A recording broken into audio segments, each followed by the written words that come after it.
everyone. My name is Binaifer Sahukar. I'm a psychotherapist. So when the world was open, I would be invited to seminars, mental health seminars, about 8 or 9 in a year. But in 2020, the entire scenario has changed.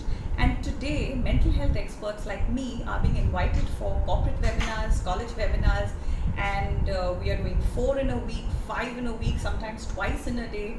So you do the math, it's more than 100 or 150 seminars that we've done in 2020 alone. I talk to people, now it's all virtual counseling, 6 hours a day, 7 hours a day. And the common thread that runs through the webinars, that runs through the therapy sessions is that one word, anxiety. We are all worried, these are very uncertain times, but there is a big difference between worrying and getting on through the business of your day, and then there is anxiety. And what determines it as a clinical problem, what pathologizes that condition, is when it kind of overtakes your entire life, when it paralyzes your actions, when it paralyzes your decision making, when it has a ripple effect on your relationships. That is the kind of anxiety that I'd like to talk to you today. So the commonest form that people suffer from is what we call as a panic attack. It's very simple. How do you know you are having an anxiety attack? Think of the spelling of panic, P-A-N-I-C. If you can tick any 3 of these 5 parameters, there is a great chance that you are suffering from a panic attack. P stands for psychological, where you think, oh my God, I'm going crazy, I'm dying, the building is caving in on me. A stands for alimentary. You know, like when we were in school and in examination hall, the kid would go and vomit on the exam paper. So you either puke, or all of us just before a presentation, we desperately need to go and pee. And then for some people, it could be IBS, irritable bowel syndrome. And this is not the geriatric population that comes in their diapers. These are young people as young as 18 and 25 who poop in their pants when they have to go in fear, they just come. So that is IBS, alimentary. N stands for neurological, where people just faint. Now normally when you faint, you kind of grumble and fall. But in the case of an anxiety attack, you just go like this, what? You just fall, okay? But the body gives you some signs before you pass out. So either the room can spin around you, or you see these little silver dots exploding in front of you, or these little squiggles. So if you really are tuned to your body and you frequently pass out due to anxiety, you can actually listen to the alarm bells in your body. You can shout for help, you can sit down, you can always keep a little sweet close to you, a little chocolate, and that's the way it works. So we've had young people who pass out because of anxiety. They go through PET scans, they go through CAT, they go through their MRIs, and the brain is absolutely fine. They go to a cardiologist, even the heart is absolutely fine. So if all your health parameters are clear, ladies and gentlemen, great chance that it is psychosomatic and it is a clear case of somatization. What do you do in that kind of a case? You obviously go to a brain specialist. You obviously go to the psychiatrist who will give you medication that will help you to calm down.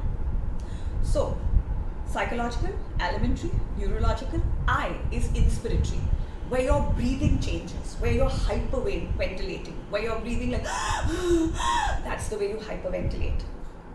What do you do when you hyperventilate? The best solution, the best non-chemical solution is a simple brown paper bag.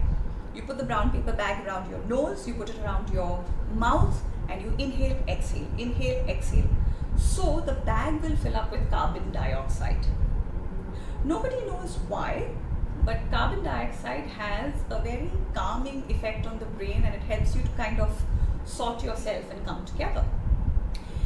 In fact, that's the reason why airlines put this bag in the airplane jacket, in the seat jacket. So it's not just a puke bag, but it is also for people who go into a panic during takeoff and landing. And finally, we come to the C of the panic, and that is cardiovascular. A panic attack can very often mimic a heart attack. So people feel their heart rate is accelerating, it's going thud, thud, thud, thud, thud, the palpitation. They are rushed to the hospital, they are hooked on to the ECG, and the doctor says, "Sir, ma'am, absolutely normal." And you're saying, "Are you kidding me? It's a panic attack, it's a heart attack," but actually it is a panic attack. So, if it is very, very severe, if the intensity is very strong, if the intervals are too less, if it is happening in rapid succession, the most common sense thing to do would be to go and see a psychiatrist. And if you do psychotherapy parallel, because when you talk about what is it that is bothering you, you will be on the fast track of healing. What are some of the non-chemical ways? Supposing if your anxiety is borderline, manageable, then of course you could try breathing techniques, meditation, but meditation will work in your calmer moments. Research studies have said, not I, research studies have proved, there is empirical evidence to show that if you try to meditate in the throes of your panic attack, it will be counterproductive. Because in a panic attack, the thoughts are going through like electricity in your brain. And if you tell your brain, calm down, empty your mind, it's not going to work. So it's a complete exercise in futility. You could keep your favorite playlist on your phone, because music can be very calming and it can change the neurochemistry of the brain. Some people benefit by movement, so jogging on the spot, walking and flapping your hands. So movement can help certain people. Other people prefer not to move at all. It's different strokes for different folks. So they prefer to curl up in a fetal position. Some people want to be held, some people want to be hugged, some people will say, "Don't touch me." So if you want to help somebody you love with a panic attack, it's best to ask, like, should I hold you? Do you want me to sit next to you? Do you want me to go away and I'm in the next room and call me when you want? It's always better to check. It's also good to open up the windows and get some fresh air and fresh circulation. What do you do if you're sitting in a car and you're trapped in a traffic jam and you feel the panic attack coming? Obviously, you can't go out for a walk. So you either open up your windows or you hold your face very close to the AC vent. If you're prone to passing out, keep a little emotional first aid kit.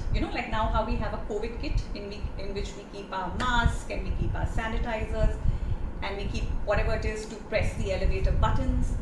In the same way, what will you keep in your emotional first aid kit? Your playlist, the numbers of a person you can call and who will help talk you through your anxiety. You could keep some sweet if you're prone to passing out. You can keep your brown paper bag. You can keep your little squeezy ball, those 5 rupee, 10 rupee types, you get those smiley balls. So that's the non-chemical way of doing it. But the best thing to do is, rather than keeping your anxiety in your head where it goes round and round like an echo chamber, it always helps to talk to someone you trust. It always helps to talk to a professional ear that is trained to ask you the right questions and help you walk through the fog of anxiety. You really don't need to suffer, because talking truly heals. Thank you for listening to me.